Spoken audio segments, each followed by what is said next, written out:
American women married to Nigerian men are speaking out, and Charlie, the culture shock is real. First, there's respect culture, serving food, kneeling to greet elders. Somewhere like, wait, am I in a Nollywood movie? No, it is reality. And then there is food, egusi pounded yam, and pepper so hot it will make you cry.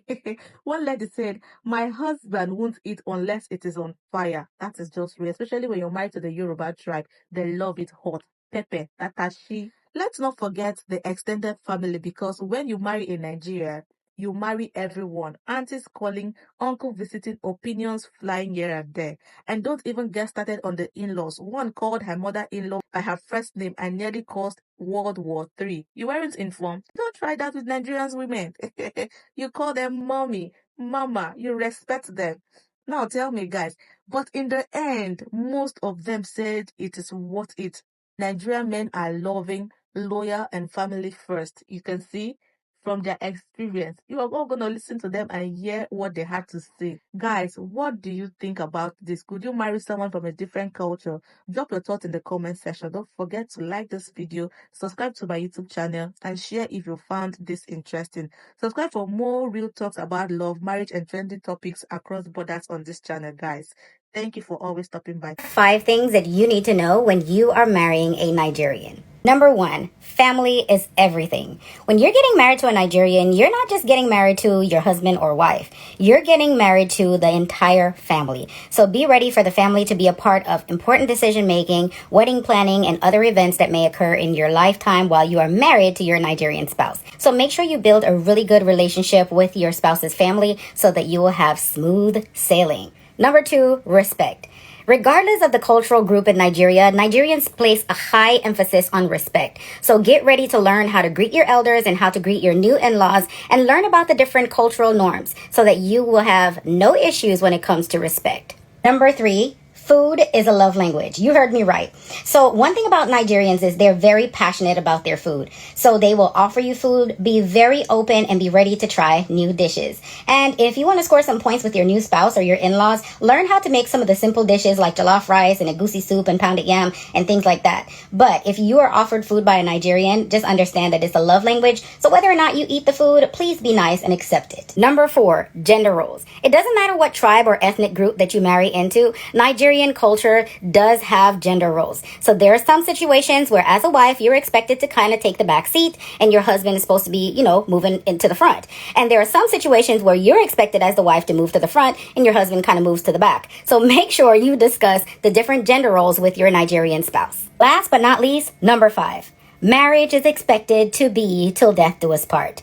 The expectation of marriages in Nigeria is that when you make a commitment, it's a lifelong commitment. So be ready if you're married to a Nigerian, regardless of the ethnic group or tribe, that you're going to be ready and willing to work through all of the difficulties, all of the challenges, and you will also seek the help and advice of his family if you're having challenges and difficulties. Nigeria is one of those countries where they have one of the lowest rate of divorce. They expect you to work through that thing. So if you're not in it for a long haul, I'm going to advise you, don't even do it, okay?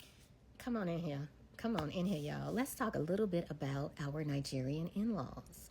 Ladies, when you're dating or marrying a Nigerian man, you are dating and marrying his entire family. His mom, his dad, his sisters, his brothers. I'm referring to the immediate circle of family, but there's extended family as well, but we're talking about the immediate family. You're marrying and dating the entire family. There is a family dynamic. In my case, my in-law is a lot older.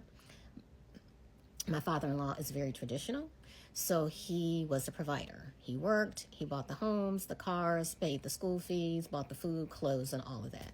My mother-in-law was a homemaker. She never worked, she took care of the kids. But the power dynamic in that family that can have leverage and affect your marriage and your relationship is the mom, your mother-in-law. Very, very important to have a good relationship with your mother-in-law. I know the dynamic of a Nigerian man marrying a Nigerian woman is different. There's a whole lot of different other cultural norms that come along with that versus him marrying an American. It's a little bit different. The expectations, I would say, are a little bit lowered because we don't understand the culture. We're not from the culture, but there are still some expectations, especially expectations around respect.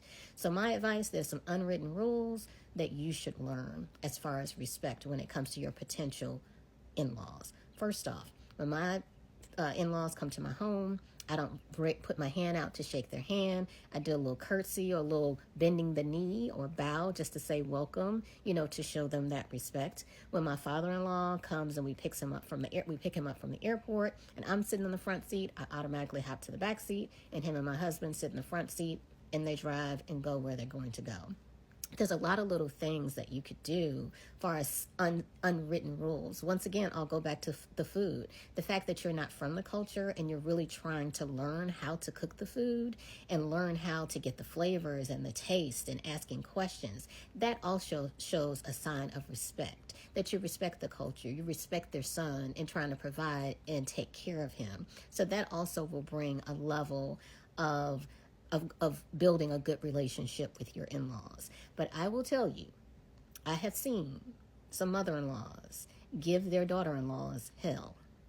And it has not been pretty. Not all situations, but I have seen some Nigerian moms being very difficult to their daughter-in-laws. And it's just like difficult just to be difficult. So there are little things that you can do from your aspect based off of where you sit as an American and not really enthralled into the culture. You're just marrying someone in the culture, but it's very, very important to learn it. And one of the biggest things is that respect factor. Understanding what those small things that you can do to show that you not only respect the family, but you also respect the culture. 5 things you better be prepared for before you marry that Nigerian guy. Baby, come on in and let's talk about this. No. Be prepared for that man to be true to his culture. Be prepared for that man to be true to his tribe, okay? My husband, he's an Igbo guy, and he never let me forget that, baby, my wife, I am an Igbo guy. So be prepared for him to be true to exactly who he is. Number 2, be prepared for him to be extremely vocal. Okay? Be prepared for him to be extremely vocal. Okay? Period. There's no cutting corners with being vocal, okay? They're going to say what it is that they have to say and try to get the last word. Yeah, okay? Number 3, be prepared for that man to tell you, baby, I'm hungry. Be prepared for you to have more than enough food in your house. Be prepared to have to have full course meals, okay? Feed that man, okay? Period. Number 4, be prepared for that man to push you. Be prepared for that man to be an overthinker. Sometimes I have to tell my husband, calm down. Babe, it's not that serious. It is not that serious, okay? My husband has already thought a million times down the road, and we haven't even got there. So be prepared for them to push you and to be an overthinker, to overanalyze some things. Be prepared. Number 5, be prepared for the sweetness, okay? Be prepared for him to be sweet. So be prepared. Sometimes I tell my husband, babe, stop. You want me to blush, I be? But be prepared, okay? And I want to throw one last one. Number 6, be prepared for that man to expect for you to be respectful. Now, I'm not saying that you don't have a voice, but just like you want to be respected, they want to be respected, but like they're firm on respect, okay? Be in your soft girl era. I'm not saying you have to be in a soft girl era without a voice, but I'm saying being in a soft girl era with letting that man lead, especially if he have shown you that he can lead, okay? Listen, do what you will with that information. I love the space that I'm in. That's it. That's all. Remember, you guys are blending cultures. Remember to communicate, okay? Me and my husband, we're newlyweds, but we're not new to this dating life, but we are newlyweds. So this is just my intake from me dating a Nigerian guy, dating a Nigerian man, and now being married to a Nigerian man. All right, until next time. I love it. I love this intercultural relationship stuff. You guys go be great. Bye, y'all.